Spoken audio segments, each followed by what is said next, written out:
Since its inception 40 years ago, lethal injection has become by far the most prominent method of execution for the US government and the 27 states that still have the death penalty.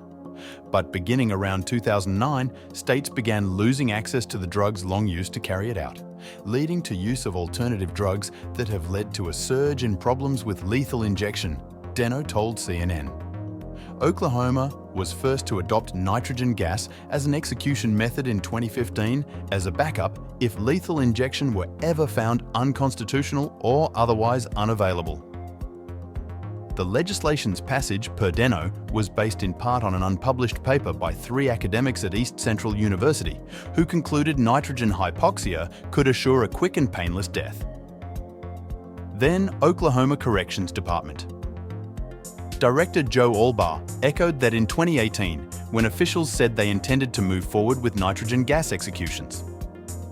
After a couple breaths, Albaugh said at the time, the individual loses consciousness, doesn't feel anything.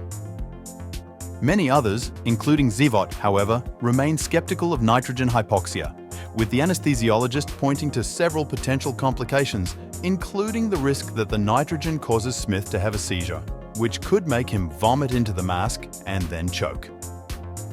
Zivot also raised the possibility of an ineffective seal on the mask, allowing nitrogen to leak out, prolonging the execution or leaving Smith severely injured. Alabama, again, has no idea whether this will happen, whether it won't happen, what they'll do about it, he said. But these are all kind of concerns, you know, with this particular method of execution. Those concerns are shared by parties far beyond Alabama. Earlier this month, United Nations experts expressed alarm over Smith's looming execution, saying in a news release, "We are concerned that nitrogen hypoxia would result in a painful and humiliating death." The UN High Commissioner for Human Rights almost 2 weeks later called on Alabama to halt the execution, saying it could amount to torture or other cruel, inhuman or degrading treatment or punishment under international human rights law. While those sentenced to death are often convicted of particularly heinous crimes and deemed the worst of the worst, the Constitution still protects them, said Maher, the Death Penalty Information Center director. That expert subsequently testified in Smith's case to the potential for complications to arise during the nitrogen hypoxia execution, saying he could not exclude the possibility Smith would be left with permanent brain damage, according to the judge's ruling. And still in the case, litigation continues. Last week, Smith's attorneys asked the US Supreme Court for a stay of execution, asserting a second attempt to execute him would constitute cruel and unusual punishment. For their part, Elizabeth Senett's sons plan to be present for Smith's execution. Finally here after 35 years, they told CNN affiliate WAF. "The man's been in prison right at twice as long as we knew our mum," Mike Sennett said. A federal judge's ruling this month cleared the way for Alabama to proceed, finding there was simply not enough evidence to find the protocol would cause Smith superadded pain. And while the judge acknowledged the heavily redacted protocol maintained the Department of Corrections' familiar veil of secrecy over its capital punishment procedures, he also noted the state had provided Smith's team an unredacted protocol. Further details, including the specific mask that will be used, were revealed in oral arguments last month. The ruling placed Alabama an important step closer to holding Kenneth Smith accountable for Senett's killing. State Attorney General Steve Marshall said in a statement the day of the ruling, "Smith has avoided his lawful death sentence for over 35 years, but the court's rejection of Smith's speculative claims removes an obstacle to finally seeing justice done. Now that the state is prepared to give Smith what he asked for, he objects," Marshall's office told CNN this week in a separate statement. And still in the case, litigation continues. Last week, Smith's attorneys asked the US Supreme Court for a stay of execution, asserting a second attempt to execute him would constitute cruel and unusual punishment. For their part, Elizabeth Senett's sons plan to be present for Smith's execution. Finally here after 35 years, they told CNN affiliate WAF. "The man's been in prison right at twice as long as we knew our mum," Mike Sennett said.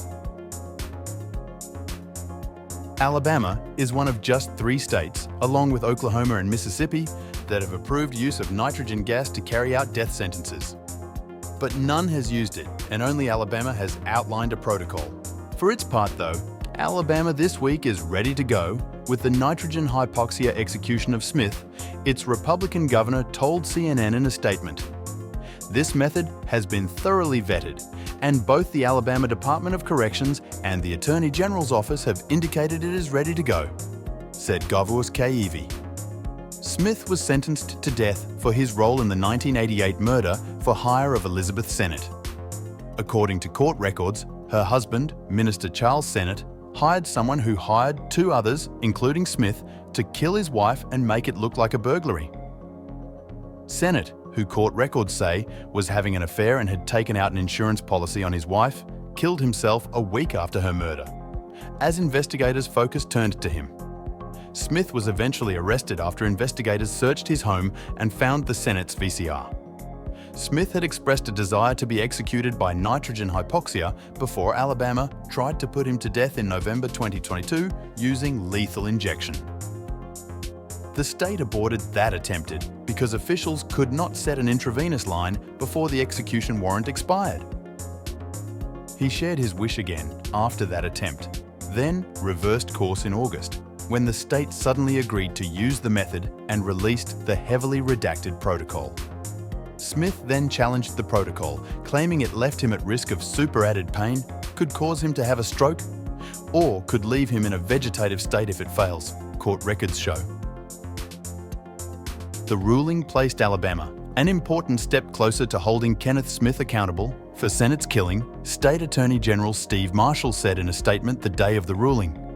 Smith has avoided his lawful death sentence for over 35 years, but the court's rejection of Smith's speculative claims removes an obstacle to finally seeing justice done. Now that the state is prepared to give Smith what he asked for, he objects, Marshall's office told CNN this week in a separate statement, which also pointed out that an advocate for assisted suicide, later called as an expert witness by Smith and his attorneys, posted on X in September that nitrogen hypoxia was not cruel and unusual, but fast and effective. Alabama intends to carry out the first known execution by nitrogen gas this week, when it's scheduled to put to death Kenneth Smith some 14 months after failing to carry out his capital punishment by lethal injection. But little is known about how the method, nitrogen hypoxia, will be carried out during a 30-hour execution window Thursday into Friday, as the state's published protocol bears redactions that experts say shield key details from public scrutiny. The state, in court records, indicated the redactions were made to maintain security. Amid the uncertainty, Smith and his lawyers, along with experts from the United States to the United Nations, have questioned whether potential complications from the nitrogen gas procedure could lead to excessive pain or even torture for the inmate who previously asked to be put to death in this way. It's not that nitrogen gas won't kill you, Dr. Joel Zivot, an associate professor of anesthesiology and surgery at Emory University, told CNN. But will it kill you in a way that would comport with the constitutional requirement that it not be cruel and it not be torture?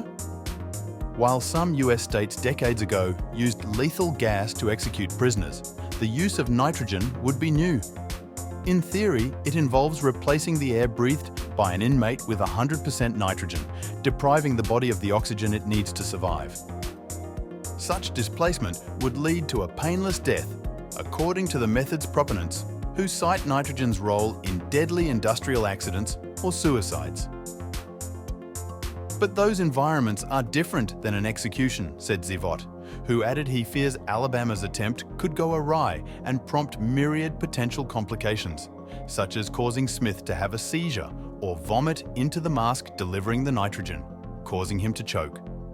Meanwhile, though secrecy over the death penalty is not uncommon, many states keep private certain details of their execution procedures. Experts say this moment is also troubling because Alabama in 2022 hosted 3 lethal injections, including Smith's, that critics deemed botched because they deviated from protocol. Given the history that Alabama has, with so many botched executions, it seems hard to believe that they would be pivoting to a new, untested and risky procedure, Maher said.